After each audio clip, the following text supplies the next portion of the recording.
محترم مسلمانانو خویندورونو، نن د جمعې ډیره زیاته عظیمه شانه او ډیره مبارکه شپه ده. تاسو په دې شپه باندې د الله پاک د دې یو نوم ذکر وکړئ. انشاءالله بیا تماشه کوئ چې ستاسو دعاګانې څنګه نه قبلیږي. که ستاسو دعا نه قبلیږي نو دا وظیفه خامخا وکئ. دغه رنګې ستاسو ناممکن حاجت دې نه پوره کېږي نو تاسو د یا الله دا وظیفه خامخا په ژوند کې وکئ. دغه رنګې محترمو د رشتې څه مسله ده نه حل کېږي یا څوک راضي کېږي نه یا ستا کوم ځای کې خوښه وي هلته نه کېږي نو تاسو د یا الله دا وظیفه دا وکئ. انشاءالله په ښه ځای کې بهترین ځای کې به ستا رشته کېږي.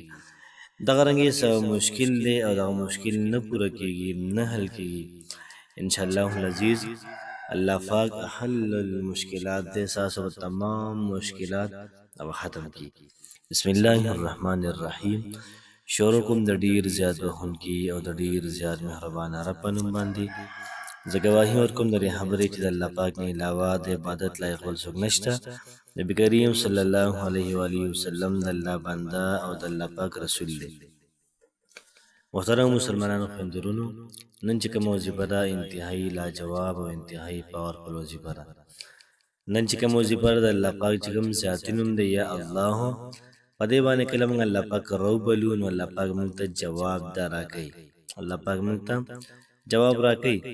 نو چې کله موږ دغه لفظ وایو الله پاک جواب راکوي او سره زموږ مسله اوري څه مسله ده خبره پوره کوي انشاءالله. محترم مسلمانانو خویندورونو، وظیفه کول دي د زړه نه. چې څومره زموږ وظایف د زړه نه وي دومره به الله پاک په هغې باندې د قبولیت مهر دا به زر لګوي. چې کله وظیفه زموږ د زړه نه نه وه نو بیا محترمو په هغې باندې د قبولیت چې کوم مهر دی هغه بیا مشکله ده دا ولګي.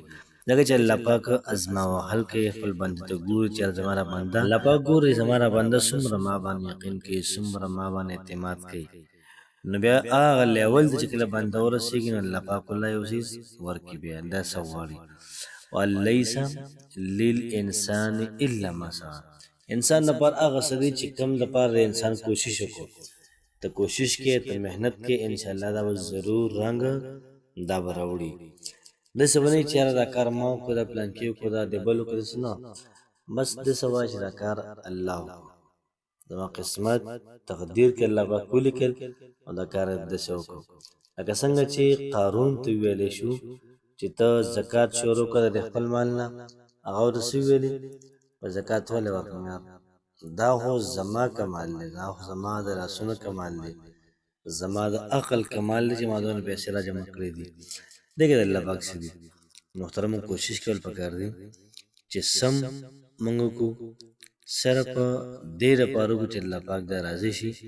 بیا چې کوم کار زموږ وشي هغې الله پاک طرف ته منسوب کول دي چې الله یا الله ستا ډېر زیات شکر دی چې زما دغه مشکلو زما د حاجتو او تا پوره کړو.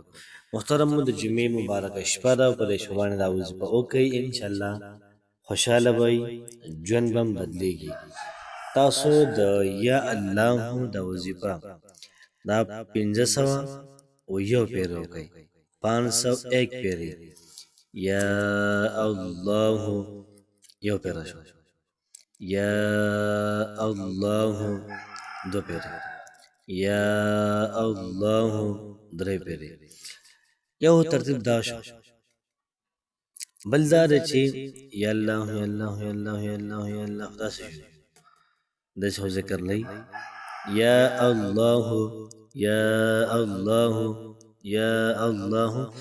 تاسو په دې ترتیب باندې 501 پیرې دا وظیفه وکئ. مخکې وروسته د هغې نه درود شریف یو څلوېښت پیرې ووایئ مخکې او یو څلوېښت پیرې وروسته پرې ووایئ چې کوم درود تاسو ته اسان وي. انشاءالله العزیز تماشه کوئ چې ژوند هم څنګه بدلېږي دعا هم څنګه قبلېږي. وظیفه دې وکړه د هغې نه بعد به ته به دعا وکړي انشاءالله العزیز. الله پاک به زموږ ستاسو حالت بدل کړي. الله هم خوشحاله آباد ساته. السلام علیکم ورحمة الله وبرکاته.